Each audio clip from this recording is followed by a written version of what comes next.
Today on Lightning Bugs. It was the three tenors and Sarah Brightman and Andrea Bocelli and Charlotte Church and all these kind of singers. And it was like people were just going, oh my God. It was like introducing to people to the sound of classical music without having to go head first into the full realm of classical music. And so it was kind of this classical crossover world. And here I was just kind of this baritone 17-year-old kid who liked all kinds of stuff. I was listening to, rock and Sondheim and, a hell of a lot of Ben Folds and, it was just all kinds of things. So I knew that this was going to be a lonely path for me because I knew I didn't really fit into any of the categories that I just mentioned. I knew that I was never going to be able to just do that. And so David Foster, who I give a huge amount of credit to for discovering me and mentoring me and just overall being a genius to be around, a masterclass to be around 24/7. And also mostly for him saying to me, don't look at where everybody is zigging, Look, he says 99%, this will break even, you'll go on with your life. But if people resonate with what you're doing, the good news is nobody's looking for it. The good news is nobody cares, radio's not going to play you. Nobody's waiting for the next hit. Nobody's paying attention. So the good news is if you do hit people with this, it's going to be because they really got goosebumps and really wanted to pay attention. Hi, if you're enjoying listening to Lightning Bugs, please rate and review us on Apple Podcasts. It helps a lot. Hello and welcome to Lightning Bugs, conversations with me, Ben Folds, about creativity. It's Thursday, new podcast. Today's guest is singer, songwriter, and actor Josh Groban. The man sold millions of records. He's performed all around the world. He's done everything. And in 2017, he starred in the hit Broadway musical Natasha, Pierre, and the Great Comet of 1812. The Great Comet was a great musical, and he slayed that.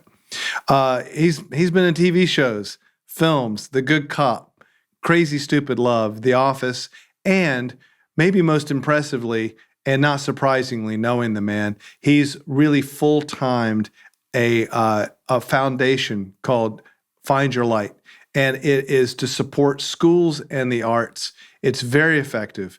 They raise a lot of money and do a lot of good things, and Josh and his family stay personally involved in that. Such a young age for him to give back so much. What an impressive dude.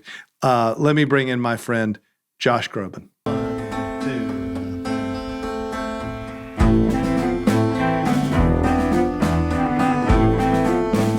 Man, how you doing? I'm good. I'm so good. I'm so happy to see you. Yeah, it's good to see you. If you're listening to the podcast, you can't see my beaming right now to see friend Ben.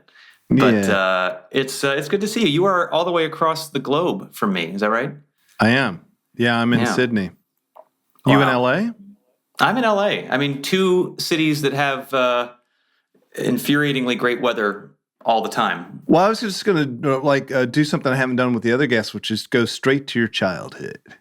Because I want to figure out how you got to be you, because your parents, they seem like your best buds. Like that's not the case for everybody. I mean, maybe you put on a good show, but I mean, you guys seem like they were really supportive of your art. But are they artistic themselves? They are artistic themselves, and I do recognize that I'm just so unbelievably lucky to have parents that were great parents, because you can be too much of a best friend as a parent too, because you can be I just want to be your pal, and then there's no discipline and there's no boundaries, and that can be a bad thing too. So Jack and Lindy had the really good balance of being just kind of good parents. Do you call them by their first names like that? No, I just only in the context of the interview. Okay, I understand. That's good. Their names are Jack and Lindy. No, you're. No, that would have fallen into the category of too close. Or if you're trying to be passive aggressive to your step parent or something, be like, "Hey, mom. Hey, Kevin." That's right. Or their full name. Right. Exactly. Yeah. But they, my mom kind of decided to become full-time at the mom job when my brother and I were born, and now we have an amazing time doing philanthropic work together, and she's brilliant. And my dad is kind of an executive recruiter now. He is. He's been what they call a headhunter for many years. He helps find people jobs. But before both of those incarnations, for both of them, my dad was a jazz trumpet player in college, and my mom a junior high school art teacher. So the two of them are both actually really artistic, and then kind of decided not to do it professionally because they wanted to keep loving it. And they didn't, feel like it was ultimately something that they would be able to or want to do kind of with all the pressures and things like that. So, but they get it. They totally get it. So when my brother and I would have an interest in the piano or seeing a play or, getting a book of monologues or whatever it was, they were supportive of that. They didn't push it. Growing up in LA, it would have been so easy to kind of say, oh, my kid has a knack. Let's put the spinny bow tie on him and send him out. They just supported it, left me in my room, put a piano in the living room. I was very lucky. It's why you and I both are pounding the pavement for the arts, is because having them be, kind of a guiding light to find my way in those areas just is a huge reason why I do it. I'm very lucky.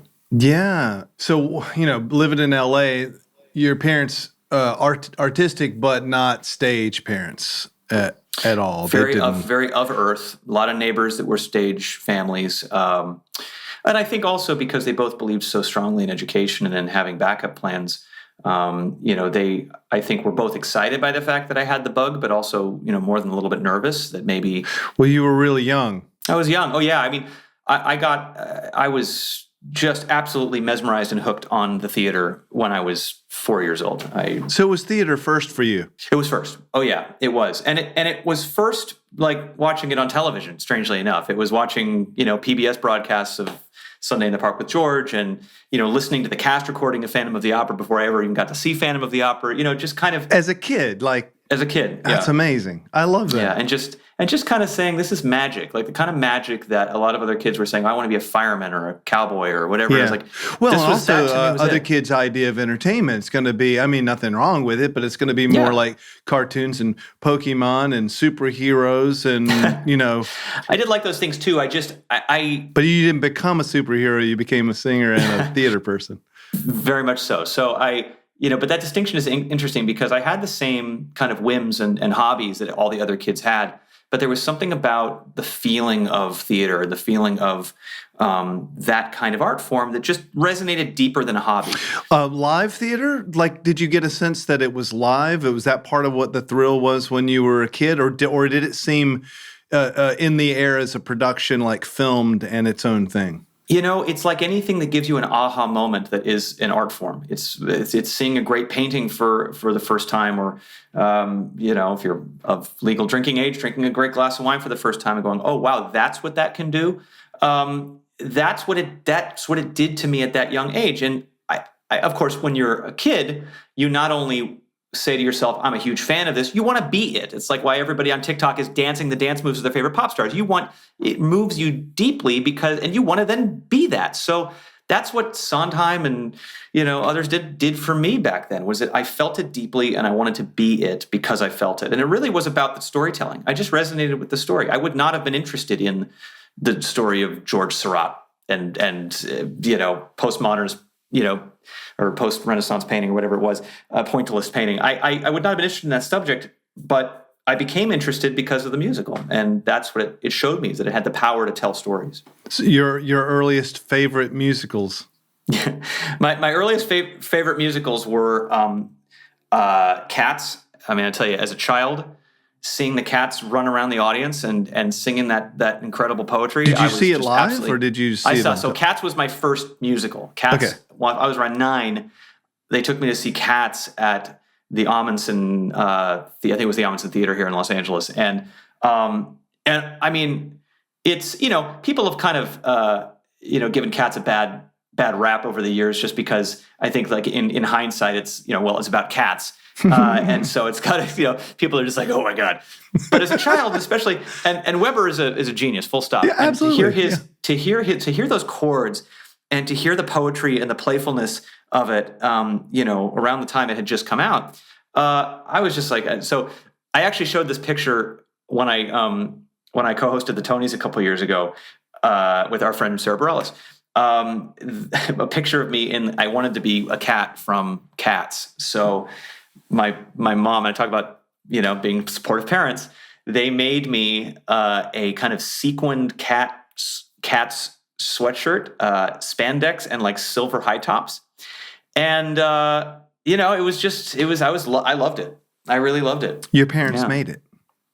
They made it for me. Yeah. Which just shows how deep their support for just any artistic whim that I had. They were just like, go for it. Yeah. And I think it was amazing. Should all kids be so lucky to have parents that are just like, you know what? Yeah, you're feeling that? Go do it.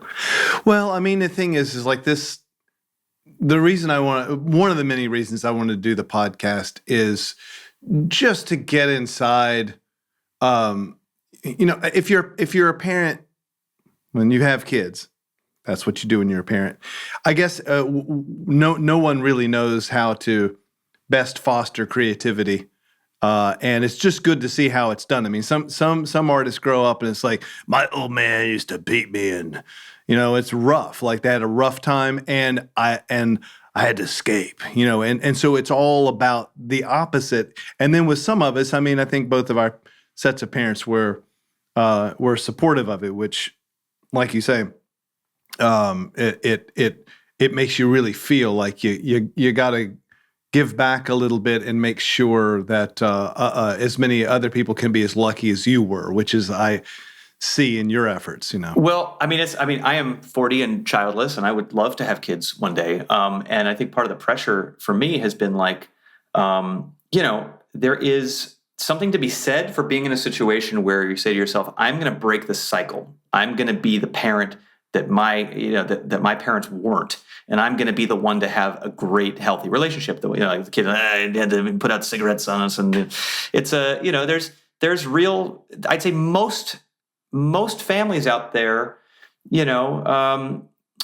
have. Nobody's perfect. No family's perfect. Every family has their own stuff and their own dynamics and their own dysfunctional things, including my own. And we've all grown, and I'm so lucky. But I think there's both of those pressures. One is I'm gonna break the cycle. I'm not in that category, but I am in the category of I want to live up to how great my parents were. And so there's that pressure of just like, oh man, my dad was home all the time. He came home from work 6 o'clock every day, had a scotch, and hung out with kids. And I tour, and it's just like there's just a lot that I think about. Like I want to be the dad that my dad has been to me, and it's I think in some ways that pressure maybe is kind of like made me hold back a little bit. So interesting. I got to get over that.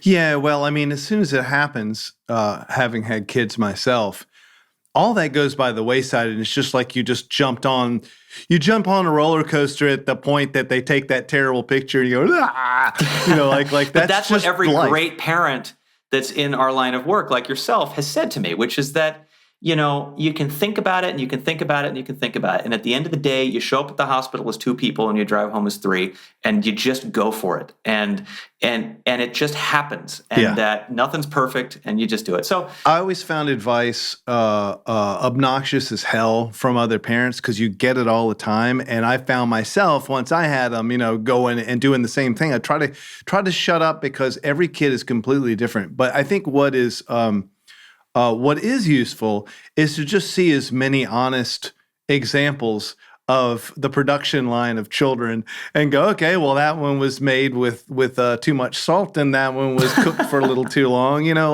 Just kind of look at it and see, because you can have like my having twins, they were totally different. Sure, they were totally different. Like if I had established any rules based on just one of them, if it just had one, I would have had a certain mindset. But seeing them be twins and almost be opposite in so many ways, despite the fact they were treated pretty much exactly the same. It's the nature versus nurture. There was a great CNN documentary about these triplets. Did you see it? I forgot. I'd love to name drop it on your podcast, but I forgot it. But look it up. Google CNN triplets documentary. It was this horrible thing that this orphanage did where they separated triplets at birth to 3 different families. And it was like a secret government experiment. I did see that. If it was a nature versus nurture experiment to see if different upbringings from different types of families would change the way they were. And then, of course, they met later on. And at first they thought, oh, my God, it was nature because they all loved the same cigarettes and they all had the same taste in music and books and food and women and all this other thing. And then all of a sudden, the slowly but surely, the difference in upbringing came out in them. And, it's a hodgepodge, but it's a fascinating thing. 3 identical strangers. That's what it was. At the same time, though, I do not envy anyone who finds success in the entertainment business, specifically the music business, younger than 30 years old. Like when I think about, your trip, that's crazy to me. And I think you would have needed to be armed. I don't know why you're not out of your fucking mind as it is. Like I went through like if you went through like a triple cheese grinder at how old, like 17, 18 years old? Yeah, 17 I was discovered, yeah. I went through like a quarter cheese grinder at 30. And I found it very, very unbalancing. And while I want to be really, really thankful for our awesome careers, the fact that we get to do what we want and create things, I also think it's kind of bullshit to tell people, kids, parents, even an audience, that it's a walk in the park. Because we don't like to complain because it doesn't look, it's like Hollywood elites complaining about their lives. But just putting all that in perspective and understanding that, yes, you're lucky. How tough do you see that as having been now in retrospect? Are you still skidding from that? I think there can be a balance of deep gratitude for the opportunity and also an understanding of just, psychologically, we're not meant for this. Our brains aren't programmed to be under the microscope this way, to deal with just unending praise on one ear and unending criticism on the other. It messes with our egos, and I say ego in like the natural sense of the word, not like a Trump kind of ego, just our sense of self. And so it does. I am lucky for a couple of things. One is that I was a young 17-year-old. I mean, you got I was really my voice didn't change until like 13 and a half. And I was just kind of a sheltered kind of kid. Like I was very blissfully naive at 17. I like that that it was 13 and a half. That means you were singing a lot and you were noticing it. Well, I was singing. When I was in 7th grade and part of the choir, I was up like this and doodly-doo. And, I had a beautiful boy soprano voice, but I remember as I became a teenager, like, you never forget when your voice drops. You wake up and you kind of go, oh, okay, and all of a sudden there's that year of weirdness where all of a sudden your beautiful singing range becomes not quite where you want it to be. And then you eventually grow into it and I started to become like, oh, I'm a baritone now. Okay, so I'm going to start learning songs in this range and all that. But then, when I think about, okay, there's 13 and a half, maybe close to 14, still kind of not changed yet. And then like figuring out period, and then 16 really discovered, and then 17 close to 18 kind of signed. It was crazy. So I was lucky that I didn't have social media back then, because I think that was a game changer for feelings of self-loathing and insecurity and bullying and all of the things that make us feel terrible when we doom scroll. To have had that back then, be a different guy, different story. I think I would not have been strong enough to handle it. That's good information. I mean, it is. That's a good thing to think about. And it scares me as a hopeful future parent. It scares me a lot because it's real. Like it's changing psychology in very, very profound ways. Without naming names, can you think of now people who are the next generation from you that you see, you look fondly, almost parentally coming up, and you see them dealing with that, and they're like, you feel like you have like anecdotal. I just recently did an episode of American Idol where I did some mentoring, did a couple of duets with a couple of the contestants, and did some mentoring. And these two contestants are unbelievably talented and great artists, and they've got bright futures. And one of the things they talked to me about was that they had now been on the show for about 3 weeks, and this was their first time doing a song in front of what will be a live audience because of COVID and all that. But they had kind of come out of nowhere, both very young, and both had just kind of been on TV, been on national television for 3 weeks straight. And one of the top things that they were talking about was, boy, I'm really getting it online. Like I'm getting vocal criticisms. I'm getting, you're the most incredible thing. You're going to be a superstar. I'm getting trolled and bullied, And so I think that, I say I wouldn't have been able to deal with it back then, but I also think that there's a social media literacy that young people are growing up with, that muscle that I didn't have. That's right. I think that too. And that's one of the reasons I'm asking this. Yeah. And I think that they actually, as every generation does, over the course of the history, they're growing up with muscles that I think hopefully will keep them a little more down the center to all the, white hot nonsense that's coming out from all sides of social media, because it's just endless. It is endless. Yeah. I think the same thing. I think that, and that's why I kind of ask you if you would think of somebody, because what I notice is that those of us who grew up without social media and then were hit with it later didn't have the antibodies for it. And I watch my kids and people that age, and as I watched them grow up with it, saw some really interesting things happen where they're much more in control of their what their egos are hit with. Now they're not artists, or they're not they're not going to be professional. I don't think they're 21 years old, but they know how to put it in perspective. It's perspective, exactly. I honestly will not have that. So I choose not to look at it because I know that I was not inoculated for this. I grew up in an era where I think people said to your face what they meant. And when I see that, I'm like, oh man, this guy with no name and no face, this is real, This egg is really nasty. That's right, a nasty egg. Yeah. A bad apple. I know it's hard if you haven't been, it's funny you say inoculated, like it's things go viral. Like it is like kind of like a disease. Like can you handle the disease or can't you? And I was just on the cusp of coming into the music business right as like the internet was being sent to us in the mail, and that's my generation of just kind of growing into, well, you've got mail. But it's true. Because I didn't grow up with that, I'll read things or I'll look at things, or I actually don't now. I've kind of gotten off of a lot of social media because I just found it was just, it was bad for my mental health, and also kind of I was realizing a waste of my time and energy. But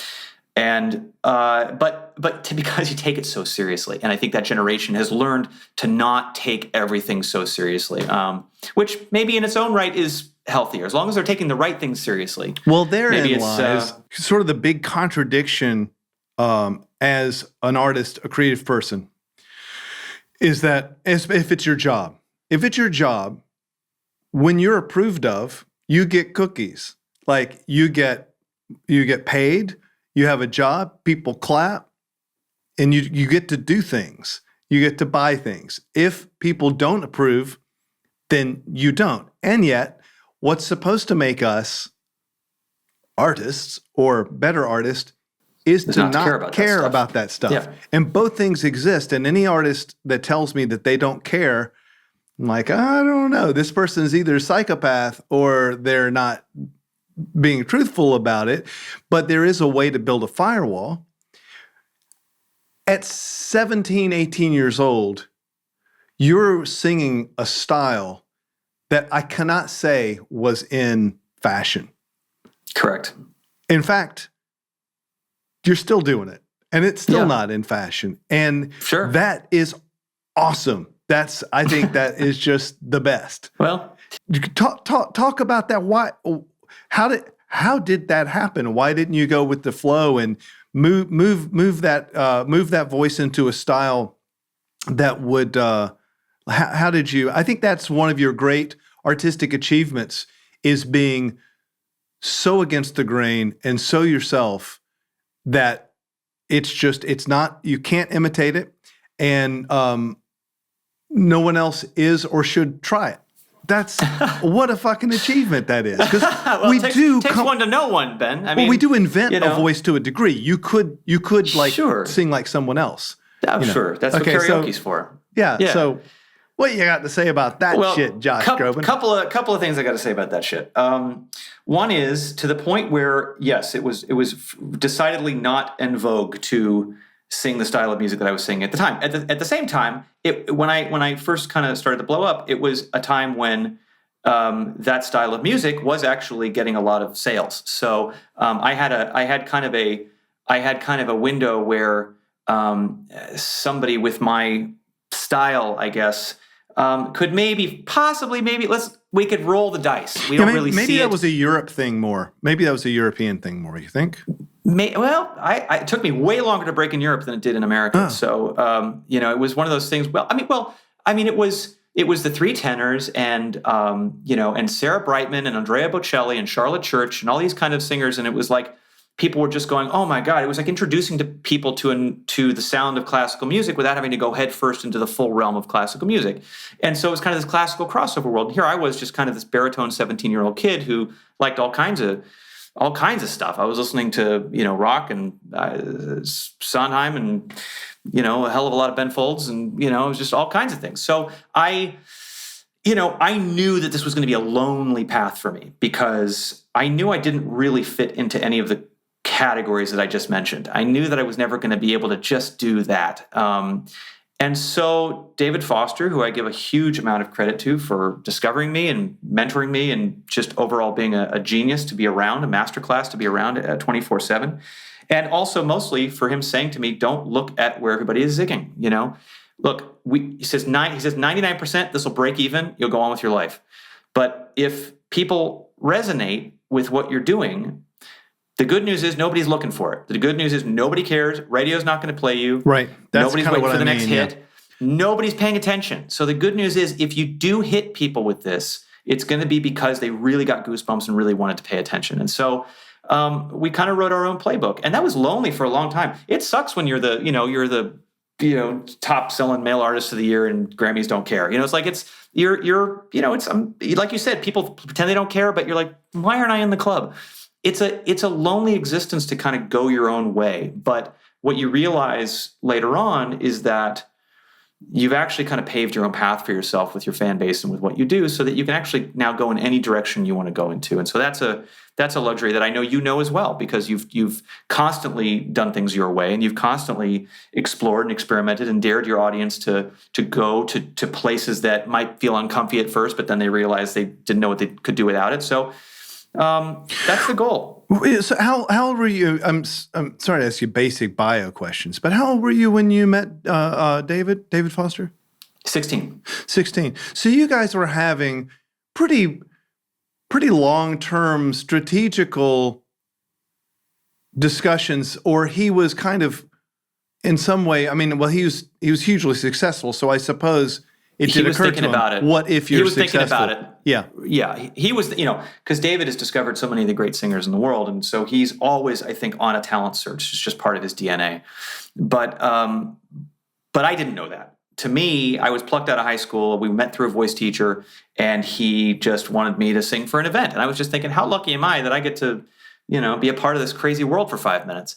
In my head, I was not thinking to myself, because I listened to the radio and knew what was out there and what wasn't, not thinking he's going to be actually interested in working with me. So it was actually a long time. It was like a year after that of constantly singing for him, constantly being surprised to get the call to sing for him for something. And then eventually he would have me sing in a backyard of somebody who was an executive at the label. And then eventually that person would invite another executive. And then they'd kind of go, David, this kid, keeps getting standing ovations. What's going on here? This is not sellable by any stretch of any book we have. But people are responding. What do you want to do here? And David said, let me take a chance. Let me gamble on this. And the rest I fell up. How much did you think about prior to David? Did you experience, there's I think most people struggle to find their voice, and the voice is obviously, both that and that. How much did you experiment with sounding like Ray Charles for 5 minutes and then Bob Dylan for a little while longer and then Neil Young? You spend a year in a studio with the producer and you've got all kinds of demos that you hope don't make the light of day, where you're just kind of like, life is a masquerade. Yeah, well, one day.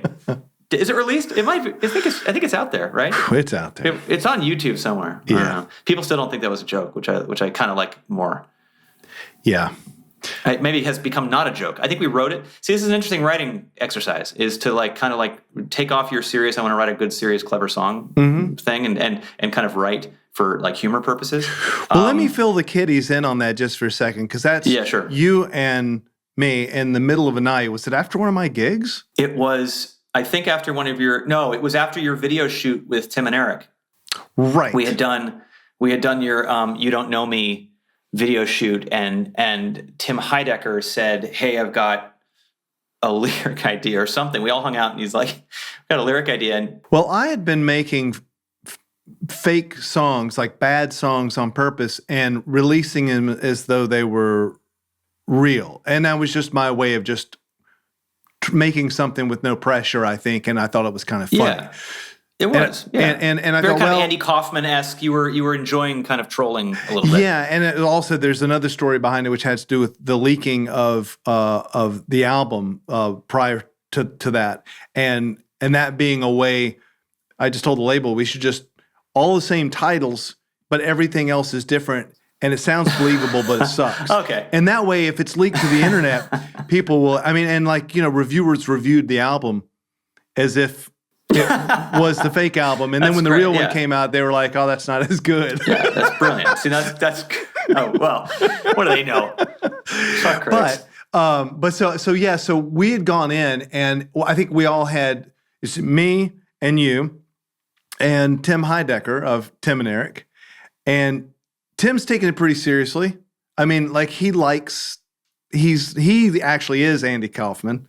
But I can't tell though if he was taking it seriously because the guy is so dry. Yeah, and you don't know when he's kind of on and off in that dryness. And so he Life is a Masquerade. I think was that his lyric or was that yours? That's his lyric, and then I just made music out of it for the most part. And then we just threw it together real fast. I don't remember who did what exactly, but that was his lyric. And yeah, he's not.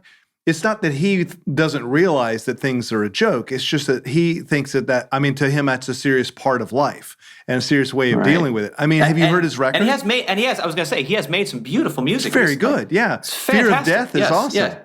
Wonderful music. Yeah, no, he's incredible. He's a good songwriter. I agree. And I like his voice artist. Too.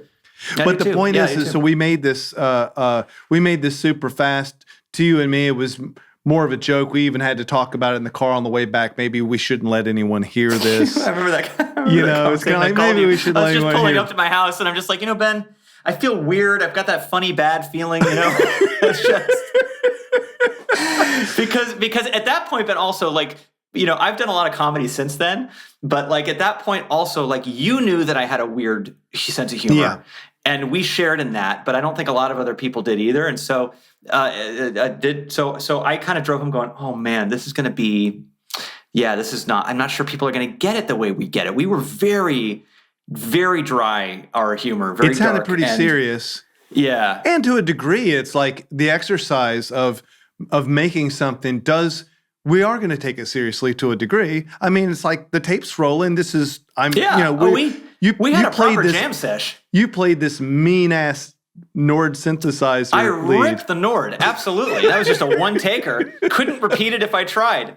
No, magic existed that night. Magic existed. Where were we, the record plant? I mean, that's the other thing. We were in like a $20,000 room or something like that. Yeah. I mean, somehow it got leaked, and I don't know how that happened. I don't know if the studio guy did that or Tim did that. I didn't do it, but it got out there.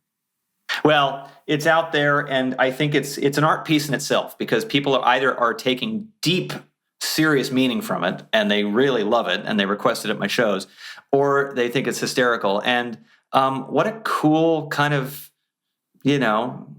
Rorschach test that song is. Give the listenership, should there be any of that, an exercise.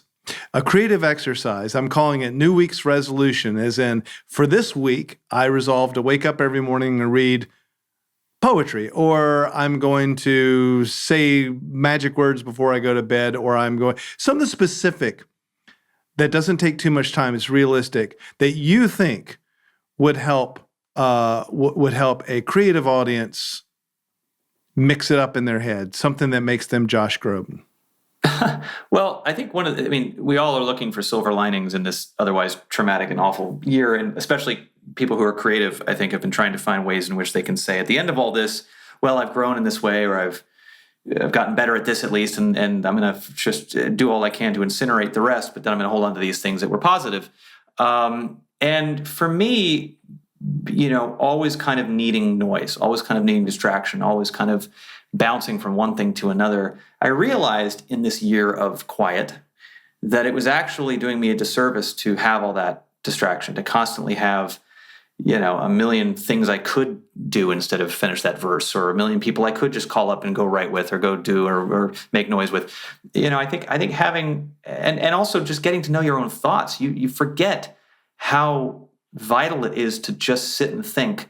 I know you and I both like to meditate. I have been in it, I think, more loosely than you have. I kind of come and go, but I think this challenge, I think, is one for myself as well. You don't have to be into meditation, but I would say that first thing you do when you wake up in the morning, before you decide to start the noise, is just to sit with your eyes closed and just be quiet for a little bit and just reflect. I just want to jump out of bed, have a coffee, and just start stuff. And I've always found that when I just start my day with quiet, if you want to download a meditation app and do a guided meditation, if you want to look into TM or do all those other things, I think they're great.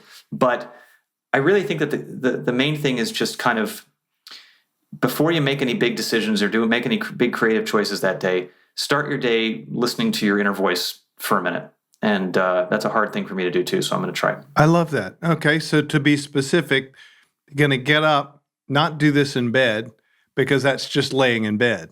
You're going to get up and you're going to go. You can do it in bed. What? I would say if you have an opportunity to do it near some fresh air, a very kind breeze. If you can do it, like sit outside. Yeah, a polite breeze. Get out to a polite breeze, whether it's by a window or outside, if you have a deck or a yard, and just start your day with a little. Let's add a little nature to it. I think that's good. How long? Because people are real literal. I am about my exercises. So Josh told me to. I'm going to say 5 minutes. Awesome. Man. I'm going to say 5. I think that's a manageable amount of time. When we're antsy to start our day, I think that 5 minutes can feel like 30. Feel free to extend, should you feel, but I'm going to say start with 5. I have to shut this door back here. There's water on both sides, and the wind goes shifting, and I have to change doors and windows because they start banging around. We're at a wind shift. Hold tight, everybody. Wind shift, closing doors. Well, Ben's left the podcast entirely. He's gone out the door and closed it. So I'm going to just finish things up here by saying what a treat Ben is. What an all-around awesome guy. Great, extraordinarily brilliant talent, as you all know. Funny as all get up. Great interviewer. Hey, the Post-its are, wait, he's back. Thanks. He's still there. I'm glad. Thank you. I wasn't talking about you. I don't know if you were briefed on this or not, but I make a song with every guest. It's the first time we met. We got together in Nashville, and we were going to write a song. And that's right. We didn't do it because we just ended up having fun instead. And I think I don't regret that. I think that's cool. We had a good Fun's day. Great. While you were gone, I was singing about the wind coming through your house. I was singing about the wind shift. Yeah. Oh, can I hear that again? Can you recreate the magic? Wind shift blowing through Ben's room. Wind shift. I hope it doesn't make the mic go boom. Wind is an extrovert. Do we not want that? No, that's cool. I don't care. The wind is the extrovert that we were, saying we didn't want to be. The wind is coming in and saying, hey, I'm here too, guys. Just know you can talk about all you want, but nature finds a way. Yeah, wow. See, so there's a lot of things in this song, because first I'm like delighted by the breeze, and then I'm thinking about how rude the breeze was to even interrupt us at all. Rude and then breeze? I had some abandonment issues because rude breeze is pretty good. And then I had some abandonment issues because you left to close the door, and then I heard the door close, and then you were gone. So I just What are your 2 notes for rude breeze? Just right out of it. My 2 notes for rude breeze? Rude breeze. I guess that's more than 2 notes. No, that's okay. Rude breeze interrupting our song. You're a rude breeze. Why can't we just get along? Oh, that's good. We got this. Yeah. Rude breeze. Yeah. Is that all you need, or do you need more? Rude breeze. Oh, that's good. What you gonna do? I feel you blowing with that attitude. When did you write your first song? Just now. Thank you for shepherding me Thank you for shepherding me. This is important. I don't know.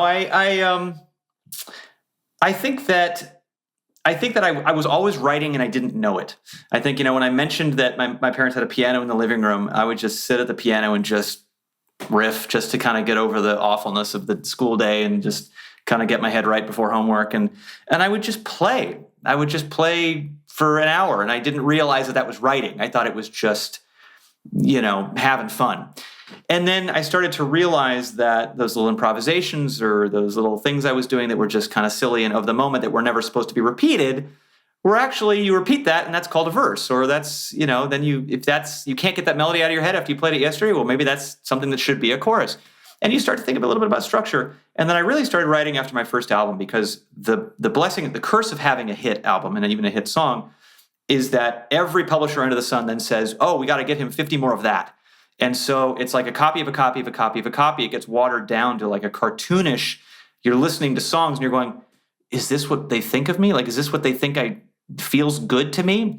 It became so dumbed down of what it was that I thought I was trying to do in the first place, that really starting to write came from the impetus of like, okay, well, get off your ass and write. You know what you don't want. Go write what you do want, or at least try. Go co-write a little bit. Just at least put a little bit of your voice in this, And so, I've tried to learn as much as I can from every incredible writer that I've been lucky enough to co-write with. And as you know, it's a long process to getting semi-good. It's, I'm sure it happened for you very, very quickly. But for me, David Foster would say, you write 100 so you get 2 or 3 great, and I didn't think of it that way. I thought of it as just like, oh, I thought of something in the shower. That's something I have to show the world. And I've learned to be have more discretion with when I really feel something is special. You learn to kill your babies with writing, which I've learned. So yeah, which is probably another reason you haven't become a parent.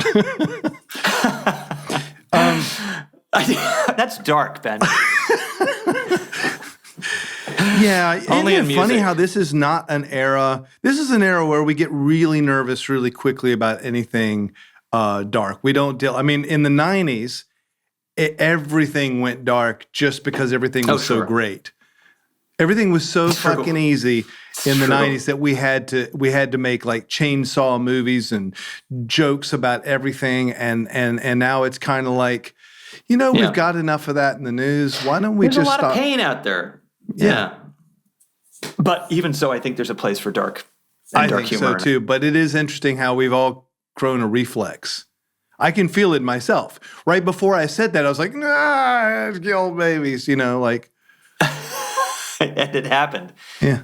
Look, this is where I defer to my comedy friends. I said things that, I regret that I would, were like kind of off color or dirty or whatever in the moment to get a laugh. And I think like, oh, that didn't sit well. It's all the comedy people seem to say is if you say it on stage, it's got sort of there's a barrier. There's a professional performance. barrier. There's a performance around it. Yeah. And if you say it on my podcast, you're fucked. I keep all my dirty language and dirty jokes to podcasts and private, Did your parents cuss? No, God, no. Yeah. Like my mom would have to make a swear word Polish in order to say it. She'd be like, "Oh, shitski," and that was the only way to get around saying a swear was like making it cute. You know what? Now I hear swear words more, and I realize I just had to wait till I was 40 to feel comfortable saying just fuck it. Yeah. Mostly if I say a review, if I say, oh, this person said this thing or whatever, fuck it. It's like, yes, you're right.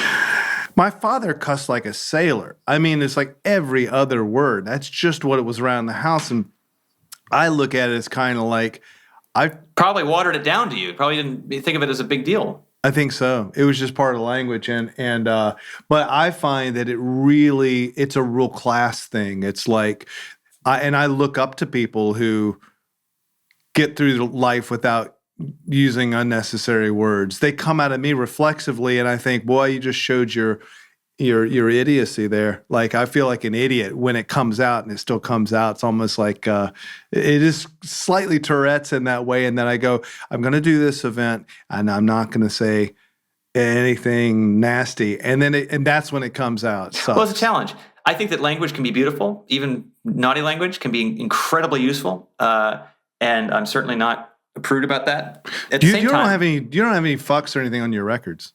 I don't. No, I have a damn. I don't have any shits. You give no fucks on your records. I give absolutely no fucks on my records. It's true. You're going to use that one line as my promo for this podcast, aren't you?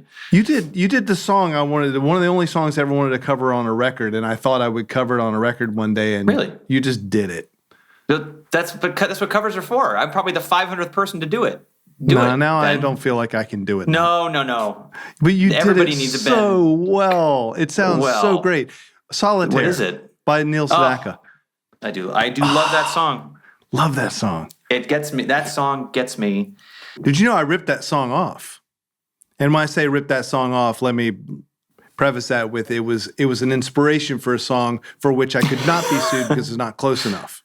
The Sedaka lawyers stood down. They just stood down. Yeah. Called the dogs off, Neil. Yeah. But it's a song called Missing the War. And it was... I love that song. And it's like... All is quiet, tired eyes. Yeah. So there was a man I'm loving. Oh yeah. God damn, I love that song. Look, see, it makes me cuss. It's inspired, right? I mean, it took me too many years before I thought of You Raise Me Up as like, I think that's Danny Boy. I think maybe, I don't know. Right, but I didn't know Danny Boy, so it never occurred to me. Never. Well, I mean, but I don't. I mean, there's, you know, all the time. You're talking about as a writer now. Like I'm constantly afraid.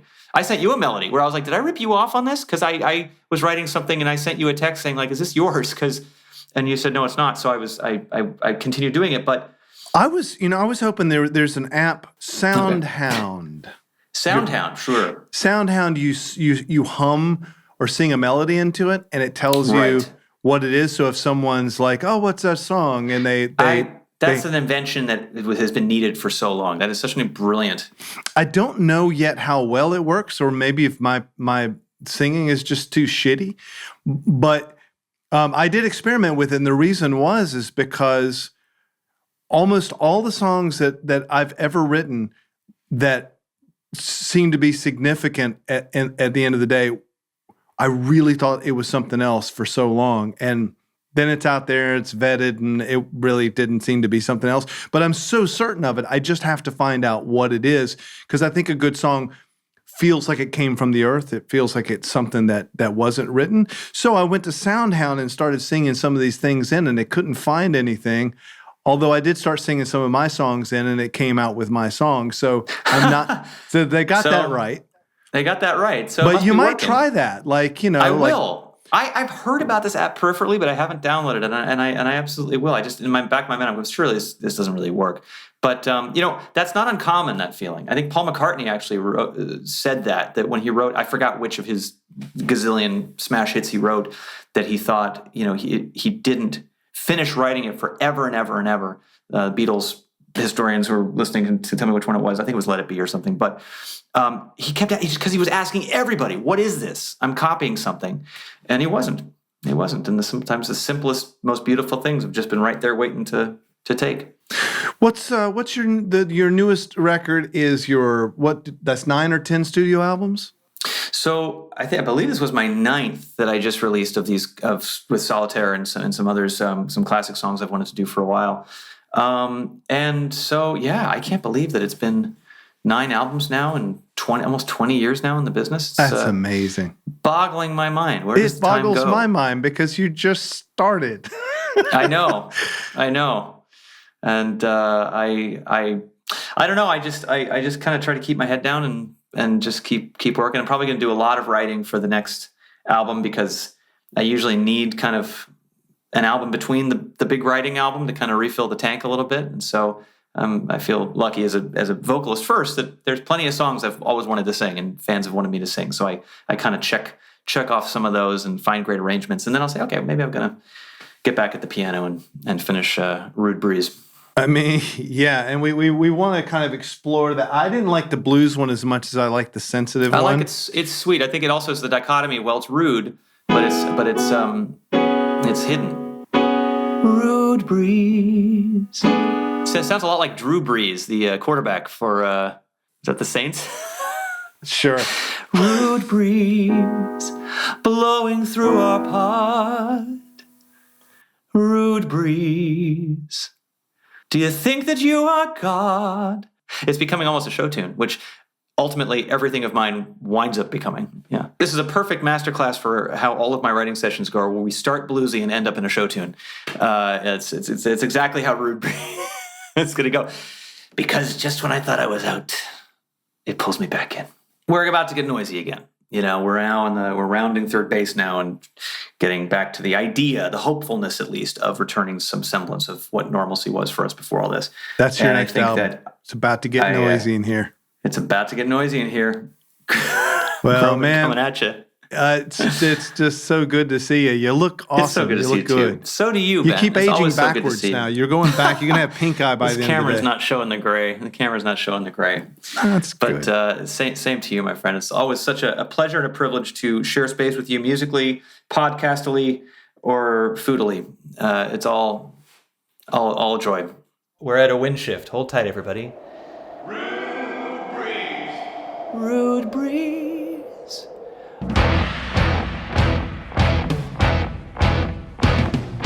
Rude breeze interrupting our song. You're a rude breeze. Why can't we just get along? Interrupting our song. You're a rude breeze.